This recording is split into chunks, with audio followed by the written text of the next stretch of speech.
Today is February 16th, 2024. It has been 3 years into my journey as a day trader. It took me 3 years to figure out that that a few things. One of them is being humbled. The other is that there is a statement that says, if you're losing, size down. And it makes sense. If I'm winning, I want to size up to maximize my gains. But if I'm losing, I want to size down so I lose less. And what has finally got to me really is having to trade the prop firm challenges. Initially, on my journey, I thought, I'm just gonna see if I can maximize the money that I have and get the biggest challenge that I can get, like $100,000 prop firm challenge. And immediately I'd failed. Then I would notch down and I would spend an enormous amount of money buying several $50,000 challenges, and I managed to pass one to finally get to the funded account. But at that stage, I recollect that I was up $3 in profit. Had I kept that for about until the payout, I would have gotten that with my money back. But I got into drawdown and I lost. So that was the highest point that I've ever gotten to a challenge, to a prop firm challenge. Then I realized that my money started to dwindle. And after it started to dwindle, then I decided maybe I should notch down. But it took a great amount of effort on my part to break free from my habit. I don't know if it's called an ego. I don't know. It can't be ego. I think it's probably stupidity. It's the stupidity. It's a foolish thing that I did. Even though on a separate part, just looking at the data, but it never registered into my mind that whatever I was doing was causing a decline in my capital. Then after a while, I started to take data, and then all of a sudden, I was trading FTMO, and I realized that the smallest increment was $170 per challenge, and I would fail, and I was failing 30 of those. That's a lot of money. That's just roughly, just for calculation, that's about $6,000. So it finally dawned on me, after they closed their doors, okay? After they closed their doors, I shifted to another prop firm. Now this prop firm is funding pips. Now their smallest amount, the smallest amount was $5,000 challenges. And so I took on that $5,000 challenges with great zeal. And soon enough, it started to build, and I was quickly up to like 40 challenge losses. I managed to pass the challenge twice and got to the second stage, but the second stage I failed as well. And so it quickly dawned on me that even though it cost $29 per challenge, it started to add up. And so then they closed their doors. So it wasn't just me closing the doors on them. It was them closing the doors on me that made me transition into obtaining a cheaper solution in developing my skill as a consistently profitable day trader. So then I found this Rise Funding Limited.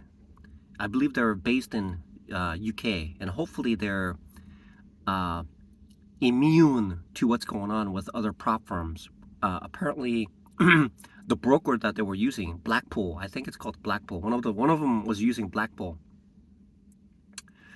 and so they closed the doors on retail people as well as those prop firms that were impacted, and so they had to close their doors. So now what I do is it's not a I've traded free challenges. I traded free challenges, but it does not truly mimic the true behavior of it doesn't evoke any emotion whatsoever.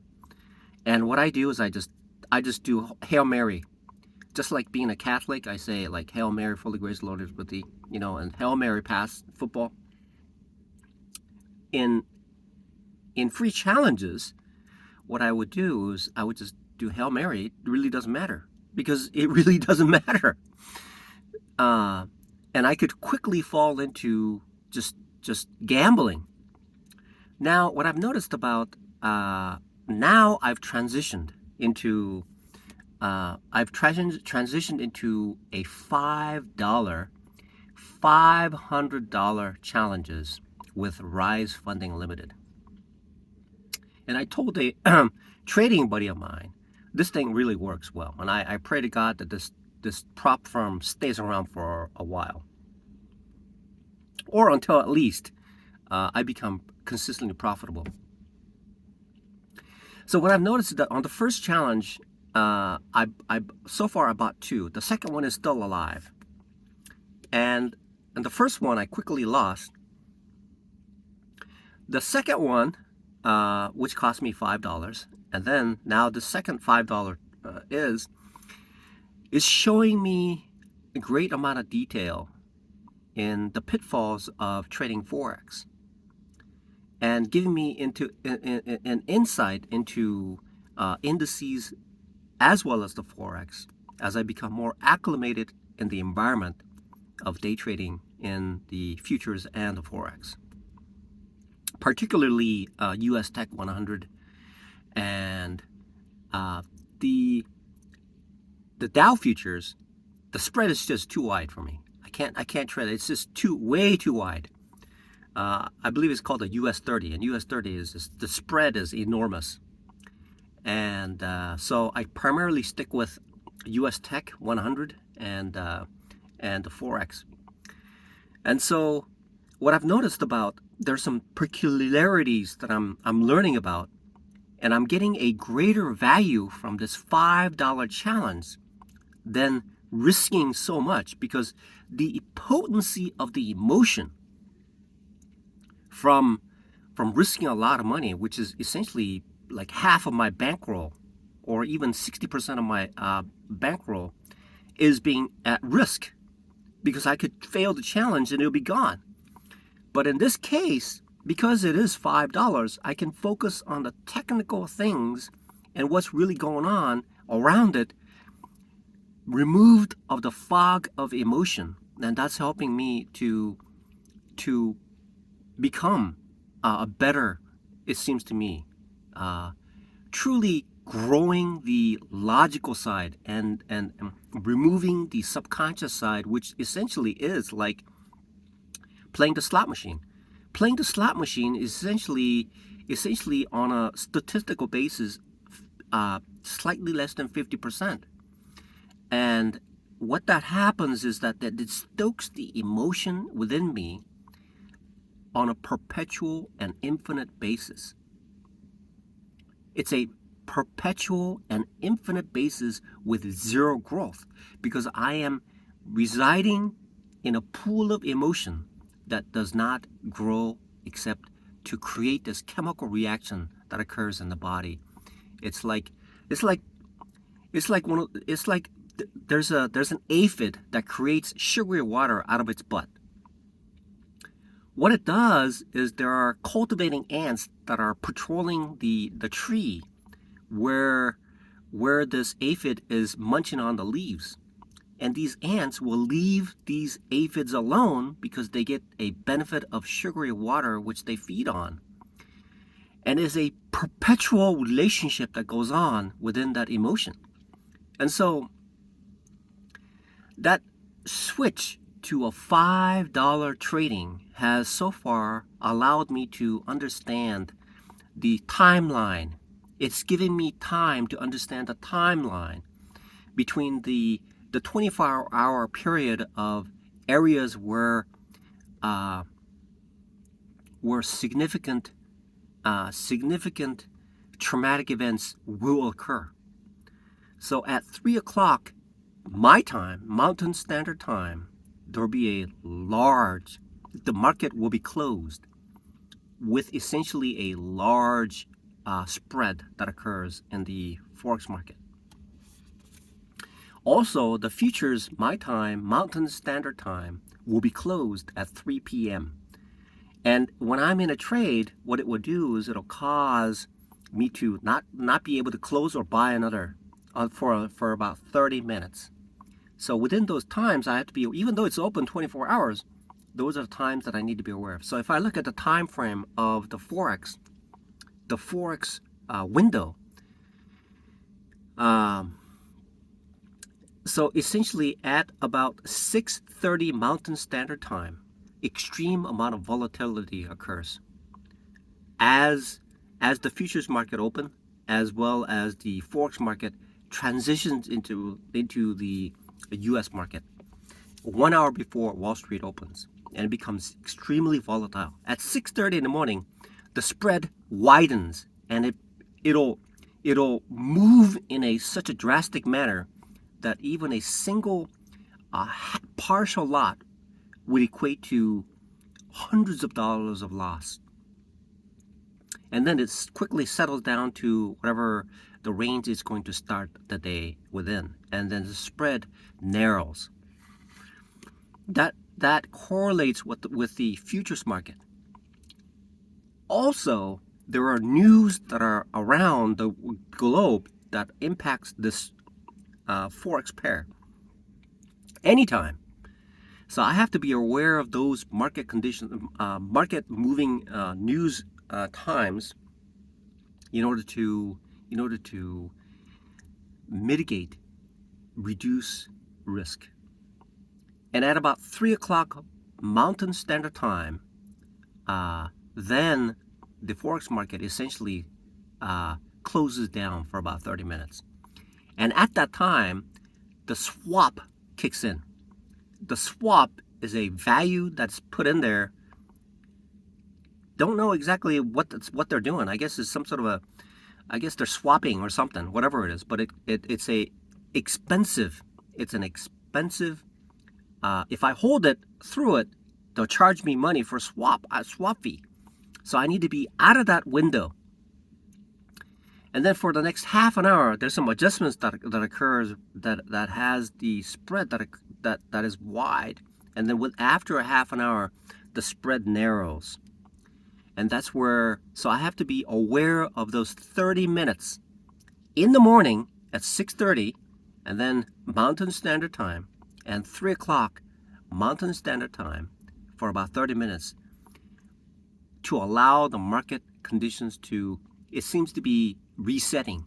It seems to be synchronizing with the events of that geographical location that causes whatever the situation is in the market to adjust abruptly to the current market conditions.